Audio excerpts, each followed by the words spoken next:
प्रदेश के मैहर में रहने वाली एक नाबालिग छात्रा का प्यार उसकी हत्या की वजह बन गया। युवती अपने प्रेमी पर शादी का दबाव बना रही थी, जिससे तंग आकर युवक ने गुजरात से आकर उसका मर्डर कर दिया और शव को नाले में फेंककर फरार हो गया।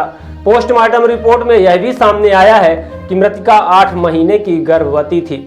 फिलहाल आरोपी को पुलिस ने गिरफ्तार कर लिया है।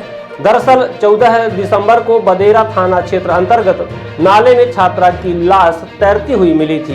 पोस्टमार्टम में मृतका के प्रेग्नेंट होने का खुलासा हुआ था। इस बात से परिजन भी अनजान थे। एसपी सुधीर अग्रवाल ने प्रेस कॉन्फ्रेंस कर खुलासा किया कि छात्रा और प्रेमी के बीच करीब 1.5 साल से शारीरिक संबंध थे।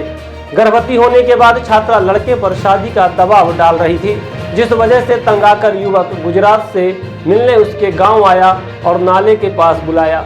इसी दौरान उसका गला दबाकर सिर नाले में डुबोकर उसकी हत्या कर दी। नाबालिग का मोबाइल भी नाले में फेंक दिया, जिससे किसी को शक न हो। संदेह जताया जा रहा था कि गर्भवती होने की वजह से युवती ने आत्महत्या जैसा कदम उठाया है, लेकिन पुलिस ने सहेलियों और परिजनों से पूछताछ की तो उसके गुजरात में रहने वाले प्रेमी के बारे में जानकारी हुई, जिसके आधार पर पुलिस गुजरात पहुंची और बारीकी से पूछताछ की, जहां आरोपी ने अपनी ही बातों में फंस गया और उसने हत्या की बात कबूल कर ली। पुलिस ने सनकी आशिक को गिरफ्तार कर लिया है। आरोपी के खिलाफ कई धाराओं में मामला कायम कर जेल भेज दिया गया।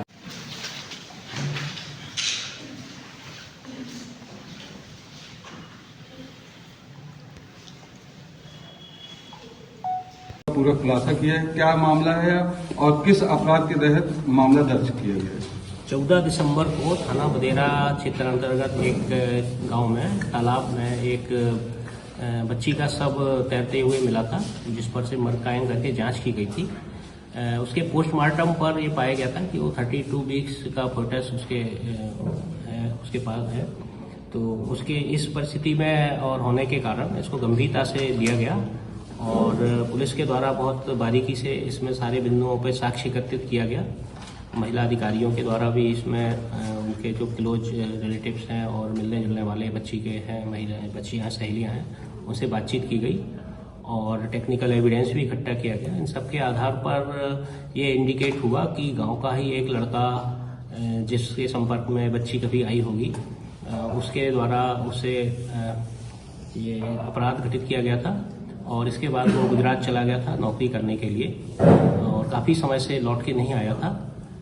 उसको संदेही को चिन्हित करने के बाद टीम जाकर के वहाँ पर उसको इंटेरोगेट की और उससे संबंधित साक्ष्य एकत्रित किए और उसको जब लेकर आएगी तो ये स्पष्ट हुआ कि घटना घटित करने के बाद लंबे समय से उसने इससे बातचीत करना बंद कर दिया था। बच्ची चूंकि प्रेग्नेंट हो गई थी तो बहुत परेशानी में महसूस कर रही थी, बार बार इसे संपर्क करती थी, बट वो उससे बात ना करके उसको इग्नोर कर रहा था। और इसी परिस्थितियों में उसकी जब डेड बॉडी मिली तो ये सारा मैटर सामने आया और उसमें जांच में यह भी पाया गया कि जो आरोपी है वो अपने कर्तव्य स्थल से कहीं अन्य जगह पे जाने की बात कह के और अपने गांव आया था। बच्ची का गांव और उसका गांव एक ही गांव है और आने के बाद उसने अपनी पहचान भी किसी को नहीं बताई, ना ये बताया कि वो घर पे आया हुआ है। केवल पीड़िता को बुलाया उसने गांव के बाहर और उसके बाद की बात में उसको तालाब में डुबो करके उसकी हत्या घटित कर दी। किस धारा के तहत मामला दर्ज हुआ है? इसमें धारा 103(1), 238(b) भारतीय न्याय संहिता और पॉक्सो एक्ट की विभिन्न धाराओं में प्रकरण पंजीबद्ध किया गया है। जैसा कि Every passionate child has a unique story.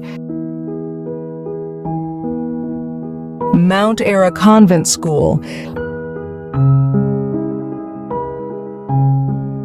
Mount Era Convent School believes that a better future lies where children can love themselves.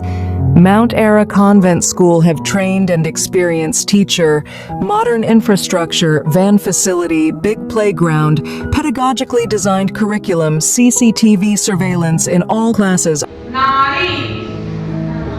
Number 7.